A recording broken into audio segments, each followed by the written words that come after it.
Third time a charm. I'm not sure quite why I'm back a third time.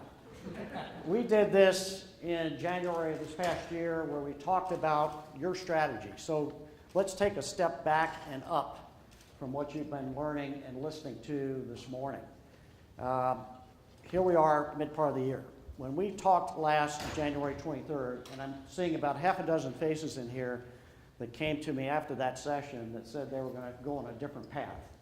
So I'm going to test you and see if you actually took that different path. You remember back in January, there was still some uncertainty about where the markets were going. Well, here we are, 6 months later, $2 trillion later in merger and acquisition activity, with another 2.8 expected the rest of the year. The money is flowing in the marketplace to such a degree that some funds that we work with are actually taking a step back from fundraising. There's plenty of capital in the marketplace. So let me ask you this. This is the time of the year you normally would want to take a step back and perhaps even do a reset of your personal and your organizational strategy. So I'll ask you this. How many of you normally during the course of a year take the time to either go off-site with your team or carve out a specific session to talk about your strategy for yourself or your company? How many of you deliberately set aside time? Okay, that's about half the room. All right. So what we want to talk about is getting 100% of you on some kind of plan that will get you into success rate for the rest of the year. Here's our perennial challenges. I'm not going to read this to you, but you've got an uphill climb. Since most companies fail within their first 10 years, even the first 2 years, 96% of all businesses fail in the first 10 years rather, and 8 in 10 startups still fail. That's the uphill climb that we have for all of us in the room. Nobody is immune from this cycle of disruption. So I'm not going to go through the Netflix example or the Uberization example because we see that happening day after day and continues to happen in the medtech space itself. I'm sure you're all feeling it. What we're all concerned about, we just did a survey from our organization of about 3,500 executives, CEOs. Here's what every one of them was concerned about. Being blindsided, having a competitor coming in from not in front of them or to the side, but from behind them. How many of you share that kind of concern in your market space, in medtech or other related spaces of being blindsided? Does that make sense? Yeah, this is happening day after day. So the idea here is to maintain peripheral vision. So we're going to quickly look at the state of the industry, your challenges, and come up with some prescriptions. Now, I'll give you a full warning. I'm going to give you some very specific things you can do over the next week and then over the next 6 months. And then Brian's going to come up and tell you about half of that is wrong. All right? So that's the deal. We'll talk about strategy, and then he'll tell you what happened actually in the CEO's seat. But we're getting a lot of this research from over 400 forums that we've done with CEOs around the country. Roughly almost 30,000 of them have come through our sessions. We have another one this next week I'll talk about. So this is data. This is data directly from people in your seat, not research, not theory, but what they're actually seeing. We've been working on the premise that what will make you successful is this idea of niche practices, not benchmarking against other firms in the medtech field, but looking at specific practices that will work in your organization, for your industry.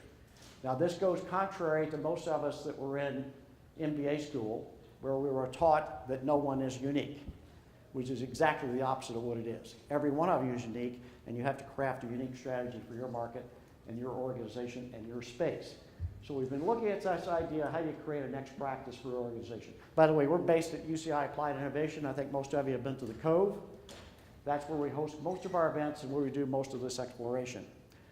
We're also pleased to have our Network Strategy Company, which is our strategic arm of E&P, was just named as Innovator of the Year, nominated as Innovator of the Year by the Orange County Business Journal. So this is the vehicle where we help companies develop their strategy and take it to market. All right, here's what you said out of this CEO survey. I'm going to pull all this up.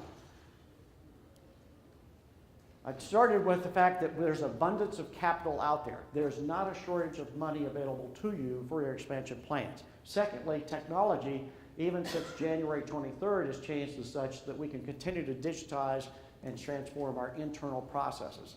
So this is the time to relook at your internal practices, policies. What can you continue to streamline and digitize? Here's the other thing. Talent is very, very tight in this kind of market. It's virtually zero unemployment, as you know. But the upside is the talent you do find, particularly millennials, have a millennial mindset, that is an entrepreneurial mindset, where you can easily, if you clue them into your strategy, they will follow you up the hill all day long in terms of supporting where you're going to go next. All of these things are important for continuous innovation, which is what we're after today. So let me ask you this. Here we are, mid part of the year. What do you expect to be your challenges for the next 6 months? What are you looking at? Yes, sir? Maintaining top talent. Maintaining that top talent, right? Yeah. So they don't get stolen. Yeah. And that's talent stealing is an all-time high right now, as you know, too. Other things, what are your challenges? What else do you expect? What's going to be a challenge this next 6 months? Or even an opportunity? Oh, you got some challenges. What's it going to be? Kind of a reactive, culture-driven of reacting to what needs to be done as opposed to planning it and foresight of where the company should be going. Yeah, kind of falling back on our heels, reacting instead of staying ahead of the game. That's a great comment. So talent, Protecting intellectual property. protection of IP, yeah, absolutely. Yeah, but we've got to get those barriers up. Yes, sir. The management of growth and increasing labor costs. Managing growth, protection against increasing costs.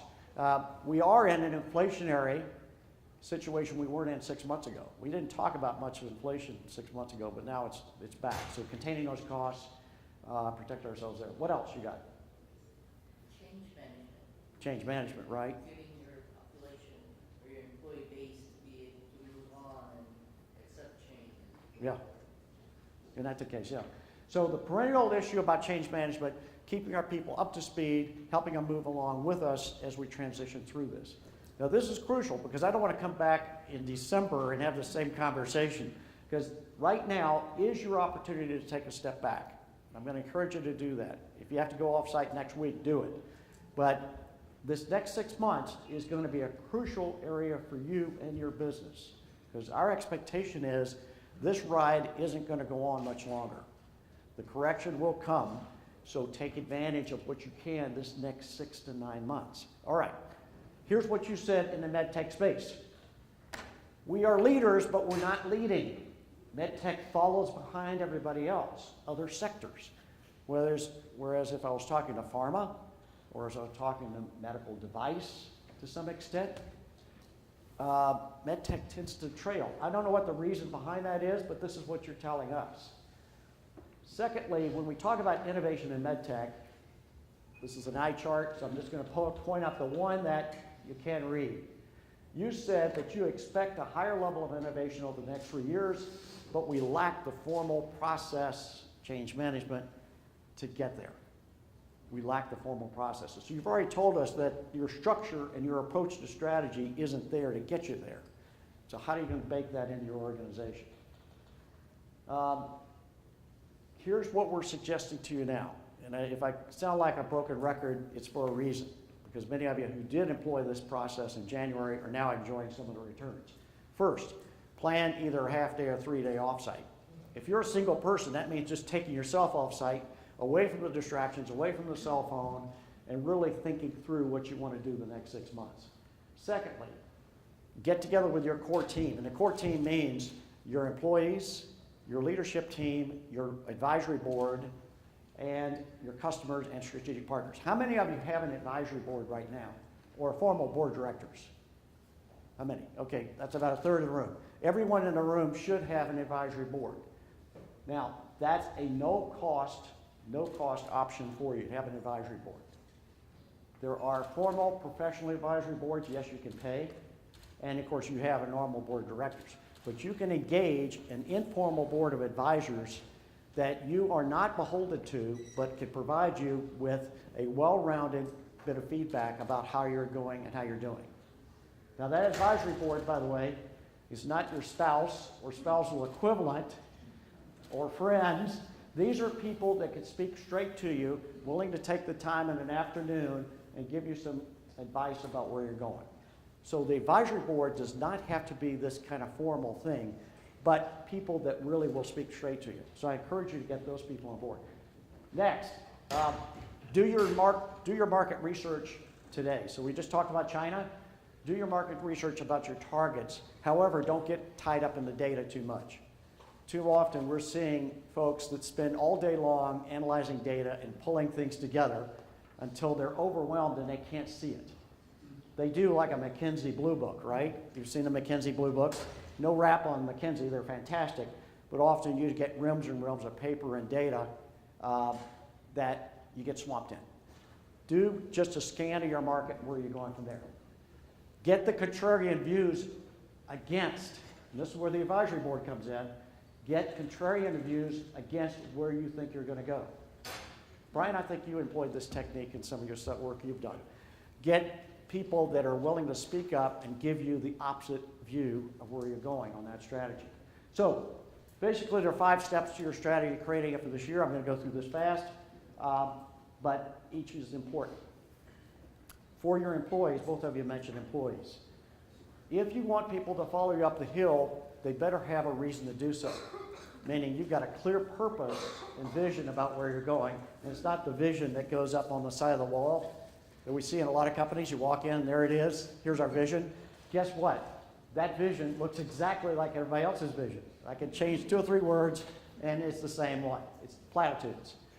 So give people enough of a vision and purpose to follow you up the hill. Now, I'm going to recommend a couple of books while we're at it. Some of you have already read this, I'm sure. This is a fantastic book by Phil Knight. Absolute contrarian about how to start a business, went through a lot of struggles, most of it did not know, but he created this strong sense of purpose about what Nike was about, and it wasn't about shoes. It wasn't about shoes. It was about bringing something to the world that made the world better. Fantastic read on that. Next, if we're going to innovate, we've got to put everything aside and look at the optimal way. So Jay, that means looking at not how we've done it in the past, but what can we do differently in the future? A completely different way, the optimal way. Uber was started by 2 folks standing outside a restaurant in a snowstorm in Paris saying, how do we stop waiting 45 minutes for a cab and get back into town? What would be the best way? Well, we pull out our phone and just call up our ride on the phone. Not by phone, but actually just plug it into our phone, and we'd be able to see our ride coming. We'd be able to do all the transactions on our phones. That was the origin, point A to point B, the simplest and best way. They didn't worry about yellow cab and changing the paint on the taxi cab or dressing up the driver. They said point A to point B. What's the cleanest way to do it? What is your point A to point B? So here's the way you might do that. You've seen this before, but I want to reiterate it. This is Blue Ocean strategy. Every single process or practice that you have today in your business, every single one, apply this formula. What can you get rid of? Stop doing completely. What can you raise above the competition? What can you reduce? Not eliminate, but just reduce, because it's cost driving. Reduce that down, minimize cost. And the toughest one of all, what can we create that will take us beyond the status quo? What will take us into blue oceans? Those 4 questions will transform your business. And a lot of times when we take people in an off-site session in groups like this size down to about 3 people, this is where we start. Where can we make some inroads that will recreate our business? It's amazing what kind of answers you'll get out of this. You'll get pages and pages. If we use the flip charts, we could fill up, with this group here, we could fill up the entire room in about an hour with new things we could be doing in MedTech. So it's very transformative. Blue Ocean Strategy is where you start with your strategy going in the next 6 months. 2 other books I would suggest you read. The Medici Effect. How many of you have heard about that one? It's been around a few years. It's about converging different fields to come up with something new in your field. It's about bringing 2 different industry sectors together that are totally unrelated that generate something new. And that was part of the origins behind Netflix and part of the origins behind Uber. This is also, by the way, when we run those executive next practice forums, why we put every single industry sector in the room. Because the best ideas may come not from med tech, but from peripheral or even non-related industries. So, Not Obvious, this is another one. I've got a friend that co-wrote this book, Not Obvious. This is the 7th year of it. This one just came out. This is about observing trends that are developing that are unseen and that are emerging. So if you come by our booth later this afternoon, I'll have a copy of the book and we can talk about it. But it's a great, powerful way to look at emerging trends. Okay, customer. There are at least 8 dimensions of your customer that we need to look at today. My caution to you is too often most people look at the customer experience and your customers in one dimension.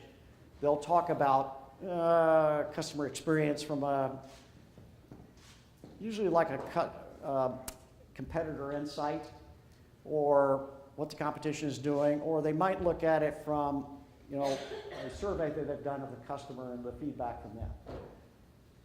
The customer is really developed on these 8 dimensions, meaning what the competition is doing, what the competition intends to do, peripheral vision, how customers look at your whole industry, strategic alignment, how aligned are your internal people. So let me just show you this. This may help. This is a simple test we give people that gives them a score against how arrayed they are against the different factors of customer experience. And it's an amazing, transformative tool, looking at these 8 different dimensions, because then they suddenly realize it's not one thing that drives the customer experience, but it's all these other dimensions that add up to it. This is the United Airlines slide, by the way. Typically, they think they've covered one element of it, and then something explodes on them. We want you to have no surprises when it comes to dealing with a customer. That's why we take you through that. Next, if you're going to scale to any degree your business, you need to build a platform upon which to scale. That sounds like an obvious, but what we're seeing too often is we've got misbalanced platforms. You've done a great job on marketing, but a lousy job on operations. You've done a great job on talent, but you've done a lousy job on strategic alliances. So it's building this platform that will raise these all up. The book on this one is Platform Scale. I encourage you to get that one. That will give you some of the tips and techniques to build a platform from scratch, and here's why. Organization leaps. We're based over at UCI Applied Innovation. We see a lot of startups. We see a lot of startups masquerading as projects masquerading as startups. It's not really a viable business plan. If you've got a viable business plan, you're going to be able to make these leaps. Not 1 million to 1.5 million, but 1 million to 3, 5 to 20, et cetera. These are leaps which require you to completely look at your design, your structure, your management team. Those leaps are where you are made or broke as a business. This is what we're seeing constantly. We'll see a lot of folks right here in Orange County at this 80 million in revenue. I could name at least 1,400 of them that we've been able to survey along with the Chamber of Commerce that can't get past that 80 million in revenue. Why? Because they're missing something in terms of being able to scale, either their management team or their structure or their market. So get your platform right now so you can make these leaps. Instead of thinking about it as a linear process, think it as a leap process. Again, we can spend all day on this one slide alone, but this is a critical for it. Next, financials. Capital staircase. Some of you probably know one of my business partners, Ken Hubbard, who runs Capstack West, who has created a socialization of capital where you go on the site and you actually find different sources of capital, whether you're looking for if you're looking for 25,000 or you're looking for $100 million. If you can put yourself in a place where you know exactly when and where you need your capital requirements and then scale it that way and start to build those relationships quickly, then you're not always hunting for those investors. So be thinking about these in different tranches in terms of the smaller scale investors you want, but also the larger scale sources that you want going forward. If you have a chance, take a look at that Capstack West. It's capstackwest.com is a way to do that. All right. Moving on. This is the big one. A couple of you mentioned, again, the culture side of things, and this has been our experience.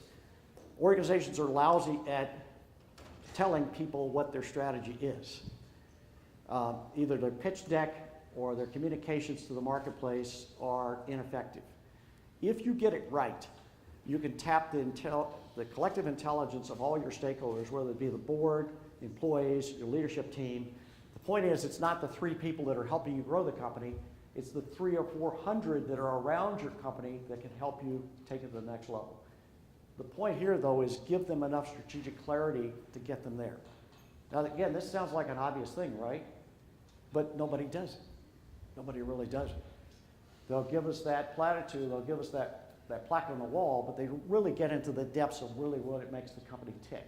I'm going to show you a couple of quick examples as I move to a close here. One is if you're clear enough, you can put the entire business model on one piece of paper that people can see, touch, and engage with. That's absolute strategic clarity of purpose. Here is the second largest privately held company in Orange County, Golden State Foods. Mark Wittenbrower is the CEO. This is his strategic vision of Golden State Foods. One piece of paper showing the manufacturing side, their strategic alliances, how they process food, 220 customers around the world, not just McDonald's like it used to be, 220 customers. There it is on one piece of paper, and he's using this to align 7,000 people. Now, he's a $7.5 billion company. I don't care if you're 75,000 in sales. This kind of technique is essential if you're going to make, again, those platform leaps as you go forward in the market. So it accomplishes this. Aligns your internal stakeholders, tells external investors and stakeholders where you're going and why to invest. So clarity of purpose, clarity of function. I'll leave you with these landmines. As you grow, the larger you grow, the more inwardly you look. So here's what I tell people. If you see somebody building a new headquarters, usually short the stock because they've gotten too enamored with themselves. And if you look, 9 times out of 10 this happens. You look at somebody building a new headquarters, a year later, look what happens. They're in the tank or they've lost their share. Don't get too inwardly focused. Keep this maintained, this external focus, tapping that collective intelligence side. Next, while you're building a platform, don't be in a rush to create structures that get in your way later on. So this is the famous story about the fact that you could, ISO 9000, the quality initiative. You could build a life vest out of cement and meet ISO 9000 requirements. So you've met the quality requirement, but you haven't met anything that the market's going to use. So again, this idea of building something that's not going to sink you later. Third issue, Siri mindset. Siri on your Apple phone is based on a closed world assumption. That means that Siri is not going to be able to create or make judgments for you. So why are you applying a Siri mindset to your workforce? In other words, why are you keeping them boxed in? So if you ask Siri right now what might or who might disrupt my business, Siri's not going to know. Siri has no idea. There's no ability to forecast. She may give you a couple of websites on how to disrupt your business. But the point here is that equip your workforce with the ability to look outside the space you're in and look beyond it.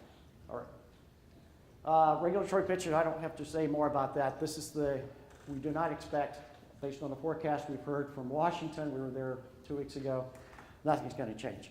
Particularly in the healthcare space, we're going to still be grinding where we have been for a while. The idea is just keep an eye on it, keep an eye out for opportunities, but not much change there. Finally, I'll leave you with this. Let's put it all up. Get moving now. August 6th, so by August 10th, this Friday, you should be in a position where you're started down, you've scheduled your strategic offsite, you're going to relook at your business model going forward this next 6 months. This is absolutely essential. Get out of medtech. And again, by that I mean look outside of medtech for potential opportunities that are actually going to impact medtech. New channels that may be available to you. And then finally, Fred Thiel, chairman of Local.com, some of you may know him. When he was chairman of Local.com, he did this. When he came into work, he chartered a team of people, 5 people, that were chartered to come into work every day to disrupt his business. They went in a conference room and they strategized most of the day, at least 3 days a week, on how to disrupt his business. So instead of someone else doing it, he had the internal knowledge right there. That's a great technique. I'll leave you with this. We invite you to join the forums. This next week is going to be a merger and acquisition look. As I mentioned, another 2.8 trillion expected second half of the year. So we've got Roth Capital, Singer Lewak, Microsemi, Paul Pickle of Microsemi coming in to look at where merger and acquisition is going, as well as wealth transfer. So we invite you to join that. If you can't make that, then of course we've got things coming up with Octane in September, cybersecurity, and then we're in New York for our Innovation Summit on the 14th. And with that, thank you all. Good to see you again. Dan, thank you as always for this. Appreciate it.